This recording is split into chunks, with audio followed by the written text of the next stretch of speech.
BJP अपने बड़े चुनावी वादे की तरफ अब कदम बढ़ा चुकी है। बीजेपी के चुनावी घोषणा पत्र के 3 अहम मुद्दे रहे हैं हमेशा से। राम मंदिर, धारा 370 और समान नागरिक संहिता, जिसमें 2 वादे पूरे हो चुके हैं। राम मंदिर, भव्य राम मंदिर का निर्माण हो रहा है।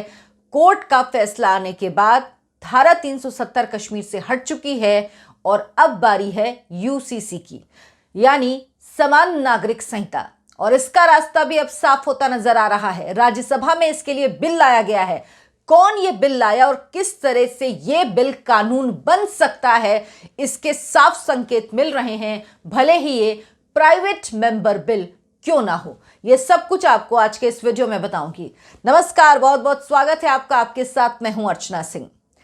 आप मेरा चैनल देखना शुरू कर चुके हैं तो मेरे चैनल को सब्सक्राइब कर लीजिए। इस वीडियो को ज्यादा से ज्यादा आगे बढ़ाइए ताकि एक सार्थक बहस, एक सार्थक विमर्श आगे बढ़ सके। इस वीडियो में आपको बताने जा रही हूं कि किस तरह से यूनिफॉर्म सिविल कोड, समान नागरिक संहिता, जिसका जिक्र मैं अपने पिछले कई वीडियो में कर चुकी हूं, अब वो लगभग कानून की तरफ पहला कदम बढ़ाने की दिशा में है। यह मैं क्यों कह रही हूं? राज्यसभा में प्राइवेट मेंबर बिल सांसद किरोड़ी लाल मीणा लेकर आए हैं। बीजेपी से सांसद हैं।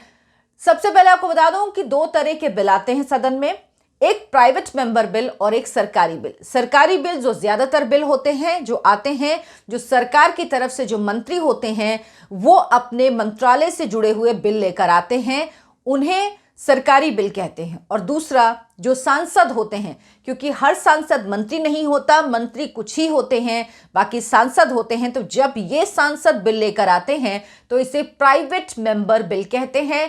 इस बिल को सांसद या उनका स्टाफ तैयार करता है। और जिस तरह सरकारी जो बिल होता है वो सप्ताह में किसी भी दिन संसद के पटल पर रखा जा सकता है, लेकिन जो प्राइवेट मेंबर बिल होता है वो सिर्फ शुक्रवार को ही सदन में पेश किया जा सकता है और उसके लिए भी पहले पूरी प्रक्रिया का पालन करना होता है। जो प्राइवेट मेंबर बिल होता है उसे जिस मेंबर को लाना होता है वो मेंबर 1 महीने पहले ही नोटिस देता है। जो सदन के सचिवालय को नोटिस दिया जाता है, उसके बाद जो सचिवालय है वो इस विधेयक को, इस बिल को देखता है और उसके बाद इस बिल को सदन के पटल पर पेश किया जाता है। इसके बाद क्या होता है? इसके बाद इस बिल पर वोटिंग कराई जाती है सदन में कि पक्ष में कितने लोग हैं, विपक्ष में कितने लोग हैं, मतलब इस बिल पर सदन में चर्चा होनी भी चाहिए या नहीं। इसके लिए ये बिल के पेश होने के बाद सबसे पहले इस पर वोटिंग होती है और अगर वोटिंग पक्ष में ज्यादा होती है तो इस बिल को सदन के पटल पर रखा जाता है और इस पर चर्चा होती है, और अगर नहीं तो इस पर चर्चा नहीं होती। इस बार ये बिल बीजेपी के सांसद, राज्यसभा सांसद किरोड़ी लाल मीणा ने राज्यसभा के पटल पर रखा। जब ये बिल पटल पर रखा गया तभी जो विपक्षी दल है उनमें हड़कंप मच गया। उनको हर चीज में परेशानी हो जाती है, हर चीज में उनको विभाजन दिखने लगता है, हर चीज में दिक्कत हो जाती है, क्योंकि वो तुष्टीकरण का जो कीड़ा अंदर है ना वो निकल आता है बाहर, वो निकल के घूमने लगता है, वो बिलबिलाने लगता है, वो परेशान करने लगता है। तो उनको लगता है कि अरे अरे अरे ये कैसे हो गया। इसमें भी यही हुआ। जैसे ही बिल आया विपक्ष ने जमकर हंगामा किया तो सरकार ने पक्ष लिया किरोड़ी लाल मीणा का। सरकार ने कहा कि उनको हक है बिल रखने का, उनको बिल रखने दीजिए। उसके बाद जो सभापति हैं, जो उपराष्ट्रपति हैं जगदीप धनखड़, उन्होंने इस बिल पर वोटिंग कराई ताकि यह तय हो सके कि बिल सदन के पटल पर चर्चा के लिए रखा जाना चाहिए या नहीं। 63 वोट पक्ष में पड़े, 23 वोट विपक्ष में पड़े, यानी यह साफ था कि अब यह बिल चर्चा के लिए सदन में रखा जाएगा, सदन में यह बिल रहेगा। तो सरकार का समर्थन इस बिल को दिखा। साथ ही साथ ये भी कहा पीयूष गोयल ने कि इस बिल को आने तो दीजिए, इस पर बहस होने दीजिए, इस पर बात होने दीजिए। अगर पक्ष में वोट पड़े हैं, विपक्षी पार्टियों की भी बात सुनी गई, लेकिन किस किस तरह के बयान दिए गए। अखिलेश यादव ने कहा कि बाद में कि इसको बिल को ला रही है सरकार क्योंकि सरकार की कोशिश है देश में फूट पड़े। जो आरजेडी के सांसद है मनोज कुमार झा, जो सदन में थे, उन्होंने कहा शहर गांव बटे हुए हैं, मतलब उनको सब बटा हुआ लग रहा है इस देश में। विपक्ष की दिक्कत यही है, अगर ये बिल पेश किया गया तो देश बट जाएगा। भूल जाते हैं कि ये देश अब नहीं बटने वाला, बट गया। और वो किसके राज में बटा, क्यों बटा, वो कहानी बहुत लंबी है। वो इसमें अगर शुरू करूंगी तो ये वीडियो बहुत लंबा हो जाएगा, लेकिन क्यों बटा था, कैसे बटा था, ये सबको पता है। और यूसीसी से देश बटेगा नहीं बल्कि देश एक होगा। यूनिफॉर्म सिविल कोड जिसका जिक्र अनुच्छेद 44 में भी है और कहा गया था राज्य का ये कर्तव्य है, सरकार का ये कर्तव्य है कि यूसीसी समान नागरिक संहिता की तरफ कदम बढ़ाए, अपने दिशा इसकी तरफ तय करे। लेकिन इस पर कोई काम नहीं किया गया। लेकिन अब जो बिल आया है उस बिल से उम्मीद बढ़ी है। प्राइवेट मेंबर बिल जरूर है, लेकिन अब इस बिल से उम्मीद बढ़ी है कि इस बिल पर चर्चा होगी तो आगे ये कानून का रूप ले सकता है। हालांकि रास्ता भी बहुत लंबा है। प्राइवेट मेंबर बिल को सदन में मंजूरी मिलने के बाद भी सरकार के समर्थन की जरूरत होती है। सरकार का समर्थन जब तक नहीं मिलता तब तक ये कानून नहीं बन सकता है। जब तक सरकार इस बिल को, जो प्राइवेट मेंबर बिल है, उसको आधिकारिक तौर पर विधेयक के तौर पर पेश नहीं करेगी तब तक ये कानून नहीं बन पाता। यानी सरकार के समर्थन की जरूरत है। किरोड़ी लाल मीणा जिन्होंने ये बिल पेश किया, ऐसा नहीं कि उन्होंने पहली बार पेश किया है, वो पहले भी कई बार ये बिल पेश कर चुके हैं। ये बिल लिस्ट हो चुका है, लेकिन जब उनका नाम पुकारा जाता था तो वो सदन में मौजूद नहीं होते थे इस बिल को पेश करने के लिए। कई बार ये बिल लिस्ट हुआ है उनकी तरफ से, लेकिन उसके बावजूद भी पेश नहीं किया गया। लेकिन इस बार क्यों पेश किया गया, इसके पीछे का बैकग्राउंडर समझिए।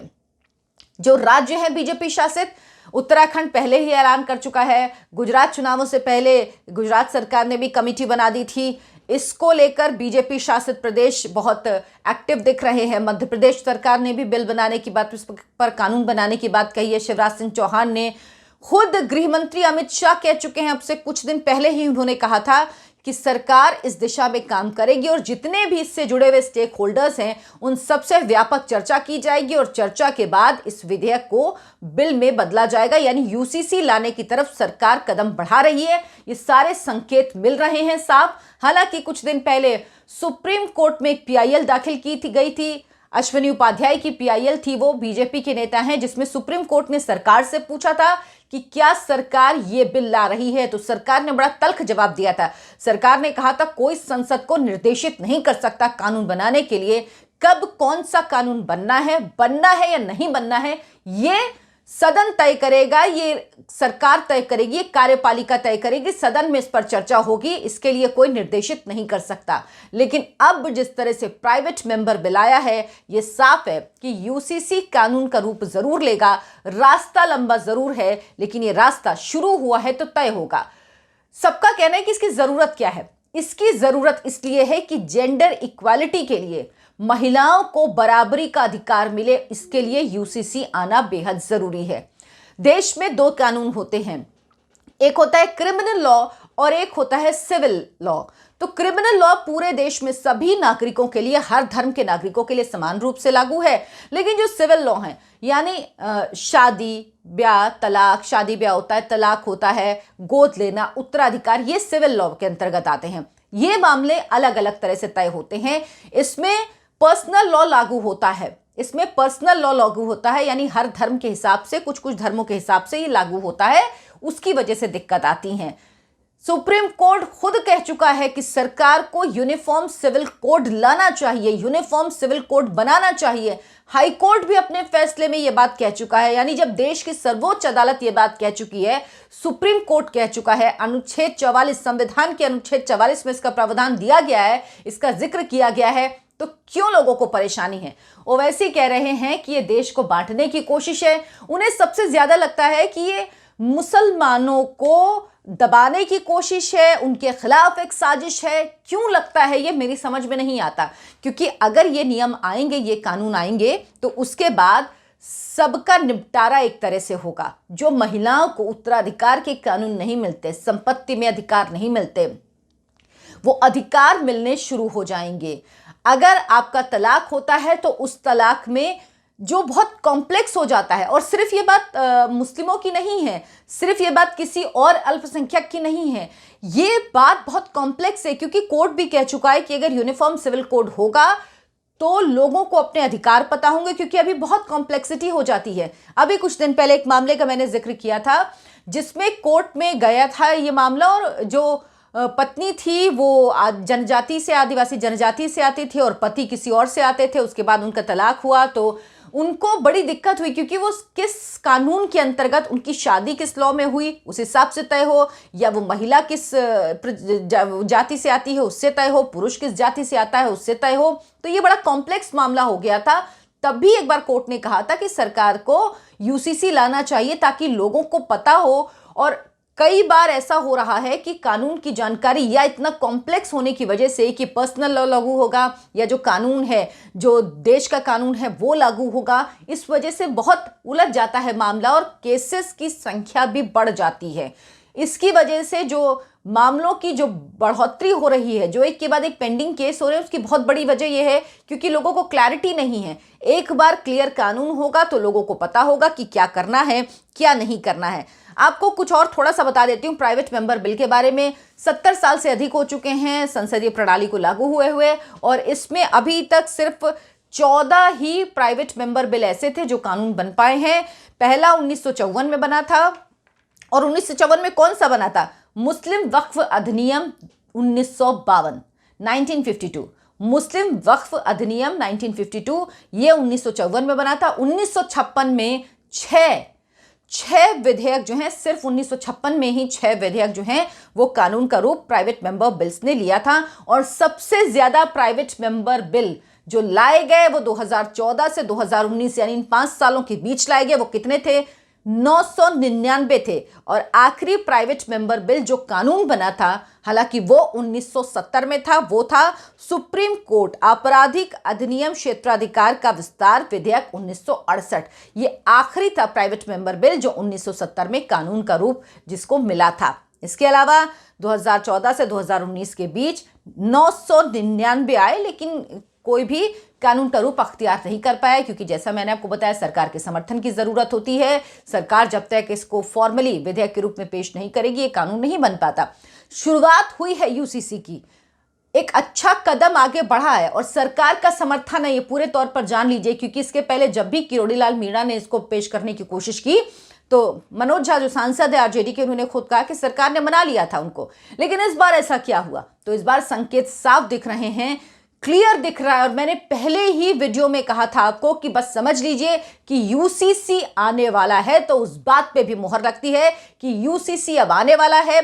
प्राइवेट मेंबर बिल आया है, वोटिंग हो चुकी, पक्ष में वोटिंग हुई यानी सदन में चर्चा होगी, सरकार का समर्थन है। सरकार के समर्थन के बिना कोई बिल पास नहीं होता। प्राइवेट मेंबर बिल, कोई विधेयक कानून नहीं बन पाता है जब तक सरकार आधिकारिक तौर पर उसे पेश नहीं करेगी। तो ये सारे रास्ते साफ हैं, एकदम क्लियर है। ये जान लीजिए कि हो सकता है 2024 के पहले ही ये कानून बन जाए, समान नागरिक संहिता, जिसे लेकर पूरे विपक्ष ने विरोध किया जब संसद में ये बिल पेश किया गया। अभी इस पर चर्चा होगी, इसके प्रावधान तय होंगे, सरकार विधेयक के तौर पर पेश करेगी।